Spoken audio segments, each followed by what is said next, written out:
Selamat siang pemirsa, presisi siang kembali hadir untuk Anda dan selama 1 jam ke depan kami akan menyiapkan sejumlah informasi terkini. Bersama saya Bribda Faisal Ridho, kita dulu 3 berita utama siang ini. Polres Kebumen mengungkap motif sementara kasus penganiayaan dalam rumah tangga yang menyebabkan 2 perempuan meninggal dunia.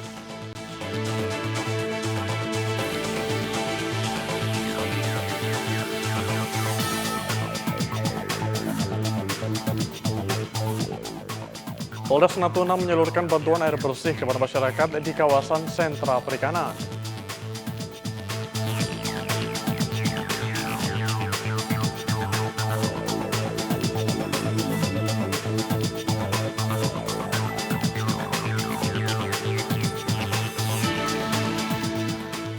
Polsek Selembadek menggelar kegiatan rutin yang ditingkatkan melalui patroli presisi preventif Harkamtipas berbasis barcode.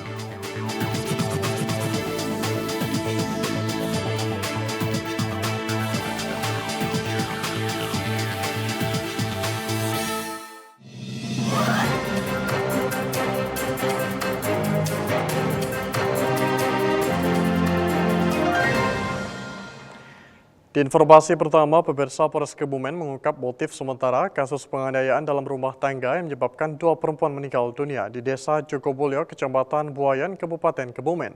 Diduga tersangka melakukan penganiayaan dilanda cemburu terhadap istrinya.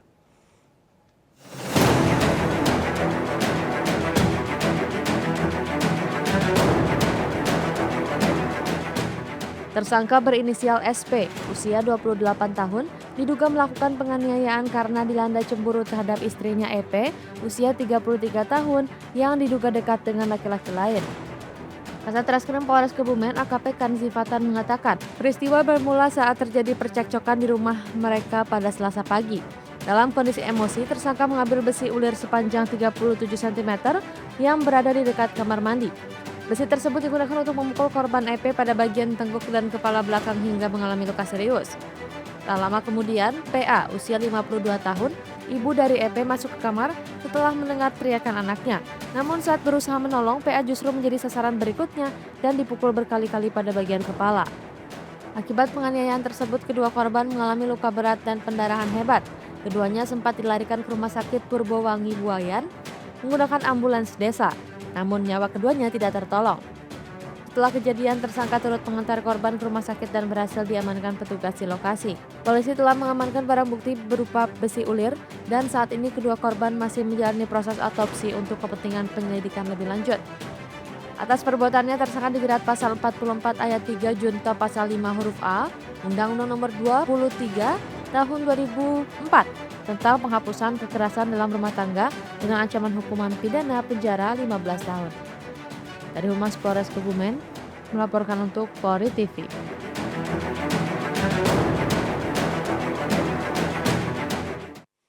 Pemirsa, Satreskrim Polres Bangkalan berhasil mengamankan seorang perempuan berinisial NH yang diduga terlibat dalam kasus penyekapan satu keluarga asal Jombang yang sempat viral di media sosial.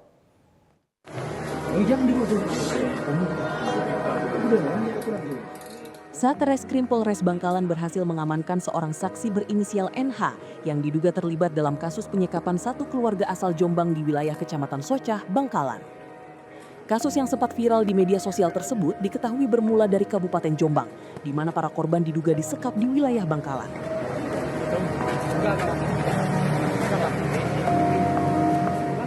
Ternyata setelah ditelusuri, kejadian tersebut diawali di TKP Jombang. Kemudian kami dari Satreskrim Polres Bangkalan beberapa waktu yang lalu membackup Polres Jombang untuk membawa saksi dengan inisial NH, perempuan.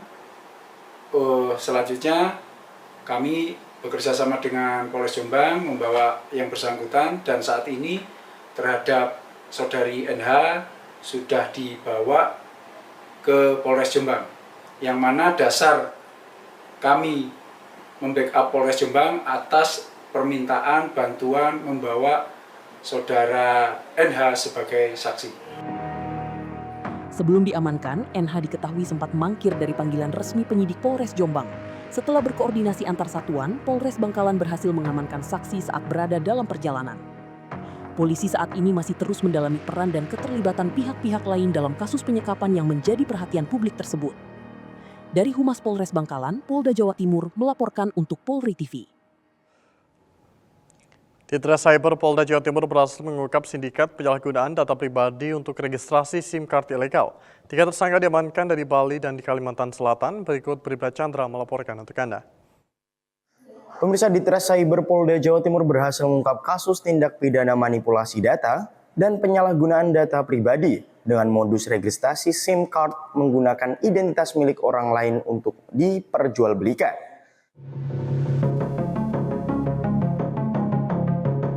Ditres Cyber Polda Jawa Timur berhasil membongkar kasus manipulasi dan penyalahgunaan data pribadi dengan modus registrasi SIM card menggunakan identitas milik orang lain.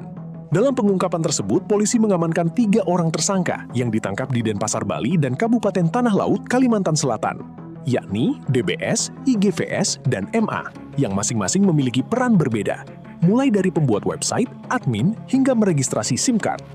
Sindikat ini menjual kode OTP berbagai aplikasi digital dengan memanfaatkan SIM card yang diregistrasi menggunakan data pribadi milik orang lain.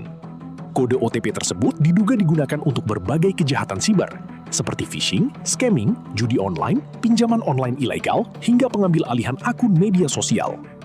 Dari praktik ilegal tersebut, tersangka DBS diketahui meraup keuntungan sekitar 400 juta rupiah.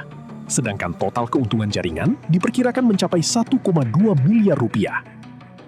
Perkembangan teknologi komunikasi tidak hanya mengubah cara manusia berinteraksi, tetapi juga membentuk pola kehidupan sosial, ekonomi, dan keamanan.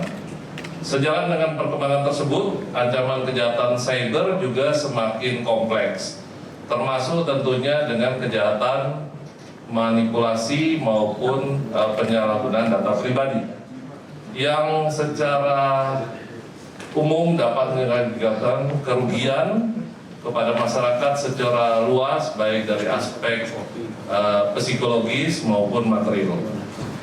Perlindungan data pribadi bukan hanya persoalan teknologi, namun juga menyangkut hak dasar dari warga negara atas rasa aman dan perlindungan privasi.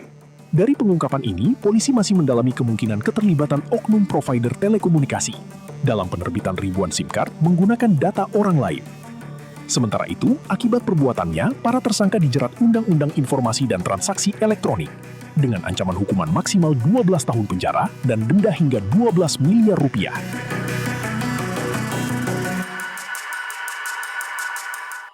Demikian pemirsa informasi yang dapat kami sampaikan. Saya Bribda Chandra melaporkan untuk Polri TV. Salam presisi. Setelah dinyatakan hilang sejak akhir April lalu, seorang pendaki lansia asal Tabanan berhasil ditemukan dan dievakuasi tim gabungan dari kawasan Gunung Batu Karu. Berikut Aibda Kurniawan melaporkan untuk Anda.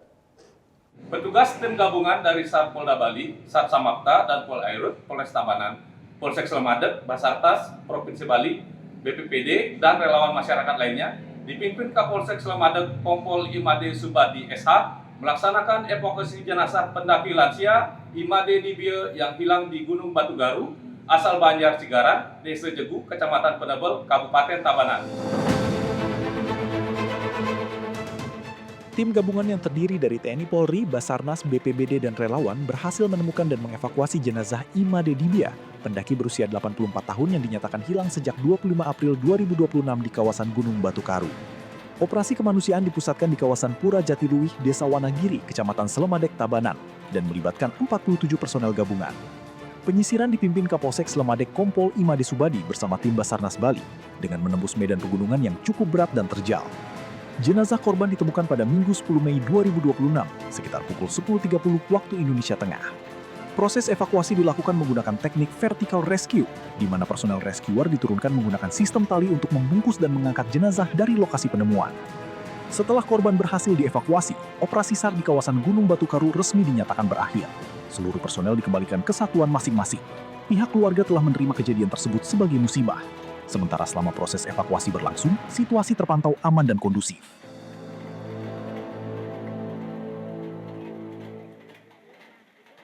Demikian yang kami laporkan, salam presisi. Barreskrim Polri bersama Bank Indonesia melaksanakan pemusnahan sebanyak 466.535 lembar uang palsu. Langkah ini menjadi bentuk sinergi antar lembaga dalam menjaga stabilitas sistem keuangan dan kepercayaan masyarakat terhadap rupiah. Pemusnahan uang palsu yang digelar dalam konferensi pers penguatan sinergi pemberantasan rupiah palsu di kantor pusat Bank Indonesia Jakarta pada Rabu 13 Mei 2026 dihadiri oleh Deputi Gubernur Bank Indonesia Ricky P. Gozali, Wakabareskrim Polri Irjen Pol Nunung Syaifuddin, Sekretaris Umum Bota Supal Brigjen Pol Mulyono, serta perwakilan kementerian dan lembaga terkait. Wakabareskrim Polri Irjen Pol Nunung Syaifuddin menyampaikan, sepanjang 2025 hingga April 2026, Barreskrim Polri dan jajaran Polda menangani 252 kasus pemalsuan uang dengan 1.241 tersangka. Polri juga menyita 137.005 lembar uang palsu dan 17.267 lembar dolar palsu. Kami dari Barreskrim Polri menindak tegas, berkomitmen untuk menindak tegas segala bentuk kejahatan mata uang mencakup pembuatan, penyimpanan, hingga peredaran mata uang palsu. Sepanjang tahun 2025 hingga bulan April 2026, rasio temuan uang palsu terus menurun. Dari 4 ppm pada tahun 2025 menjadi 1 ppm pada April 2026. Bagaimana rilis dari Bank Indonesia, adapun pengungkapan kasus uang palsu oleh Barreskrim Polri dan Polda jajaran pada periode tahun 2025 sampai dengan 2026 sebanyak 252 laporan polisi dengan rincian tersangka 1.241 orang, BB uang rupiah palsu sebanyak 137.005 lembar, serta barang bukti uang dolar palsu sebanyak 17.267 lembar. Adapun barang temuan berupa uang rupiah kertas palsu atau tidak asli yang akan dimusnahkan pada hari ini merupakan hasil penyerahan dan penanganan non-justisial sesuai mekanisme dan ketentuan hukum yang berlaku. Pemusnahan ini dilaksanakan sebagai bentuk akuntabilitas, transparansi, dan kepastian bahwa uang palsu tersebut tidak akan pernah kembali beredar di masyarakat. Proses pemusnahan dilakukan secara terbuka terhadap uang rupiah palsu yang masih berada di dalam kontainer tersegel. Uang palsu tersebut kemudian dihancurkan menggunakan mesin pencacah hingga menjadi serpihan kertas, sehingga tidak dapat digunakan kembali.